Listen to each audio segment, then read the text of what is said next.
It's time to put your theoretical knowledge to practice. And since this is the first unit, I'd like to say a few things about the Let's Play section. In the Let's Play rhythms part, you'll start by simply plucking the note E to rhythms that include quarter and half notes. Wait for the 4-beat count-in to start the song, and remember, keep up with the beats even if you make a mistake. In the Let's Play duets part, you'll be introduced to duet notation. You know the composition is a duet when a brace joins two staves. The word stave, by the way, is plural for staff. You, the student, will read the notation on the top staff, and from now on, I'll refer to this part as guitar 1. Throughout this series, you're only expected to play guitar 1 because the notation has been carefully designed to progressively build on the concepts you learn in each and every unit. I'll play the bottom staff through a pre-recorded track, of course, and this part is called guitar 2. It frequently contains notation you haven't yet learned, so don't worry if you can't recognize the symbols in guitar 2. For now, it's best just to simply focus on guitar 1. Knowledge of music notation is critical, but knowledge is not enough.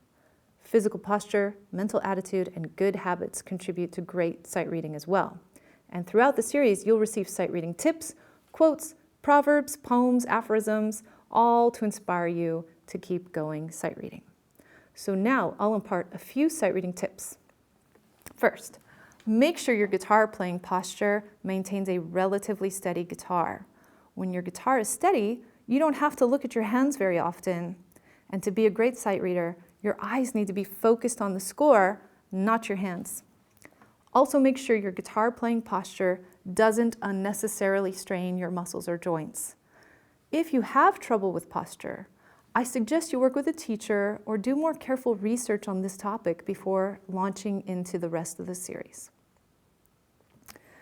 The most important attitude for sight reading is what I call the keep going attitude. And the keep going attitude is more concerned with keeping the beat than perfecting pitches and rhythms. Remember, you're playing exercises, and the exercises in this series are not precious. You're playing them for your personal growth, not for a performance. So don't worry if the music sounds messy or ugly. The only thing you must actively strive to do is stay with the pulse. And have fun. If you make a mistake, I suggest you laugh. Sight reading doesn't have to be drudgery. In fact, discovery, irony, and even a bit of recklessness are the right attitudes for keep going sight reading. My mentor, Ted Norman, used to good-naturedly tease my bad sight reading with ridiculous descriptions intended to lighten the mood, and it really helped.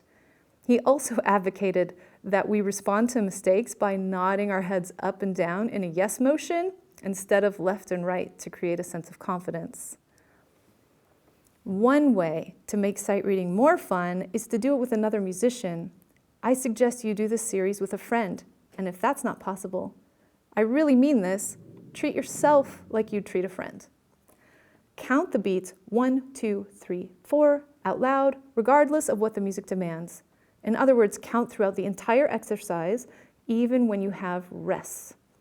Some students experience difficulty counting out loud and playing at the same time, and if you find it difficult, don't give up. You will be able to master this skill with a bit of practice.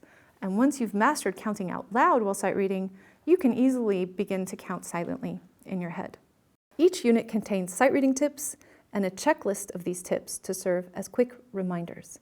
Please review the checklist frequently. For this unit, it goes like this. Count the beats out loud. Keep going, even if you make a mistake. Maintain your best playing posture. And look at the score, not your hands.